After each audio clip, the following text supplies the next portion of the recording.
చంద్రబాబు నాయుడు గారు ఉచిత బస్సు గురించి మాట్లాడిన మాటలు చూద్దాం ఒకసారి. ఆర్టీసీ బస్సుల్లో ఉచిత ప్రయాణ సౌకర్యం. నేనే డ్రైవర్ని, సేఫ్ డ్రైవర్ని. మీరు బస్సు ఎక్కి ఉంటే చెప్పండి.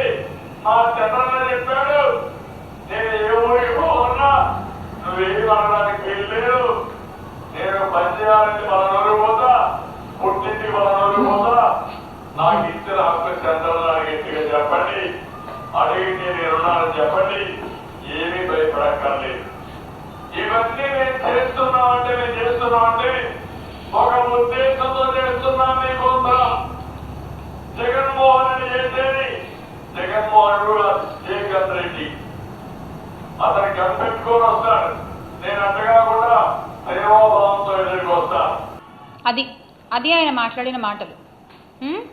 జగన్ రెడ్డి గారు అయినా కూడా ఆ గన్లోంచి వచ్చే ప్రతి బుల్లెట్ కూడా చాలా సూటిగా వెళ్ళి తగులుతుంది. ఆయన నోట్లోంచి వచ్చే ప్రతి మాట కూడా అమలయ్యి మనకు కనబడుతుంది. కానీ మీరిచ్చే మాటలు ఎలా ఉంటాయి అంటే, ఈ రోజున గుమ్మడి సుధారాణి గారు చెప్పారు ఇదే ఉచిత బస్సు కోసం. ఆవిడ ఏం చెప్పారు, ఏ జిల్లాలో ఉండే మహిళలు ఆ జిల్లాల్లో తిరగడానికి మాత్రమే ఉచిత బస్సు అట. ఇక్కడేమో ఈయనేమంటారు, మేము ఈ పనికి ఈ జిల్లా నుంచి ఇంకో జిల్లాకి వెళ్ళాలంటే ఎక్కి చంద్రబాబు నాయుడు గారు నా పేరు చెప్పండి అంటారు ఈయన.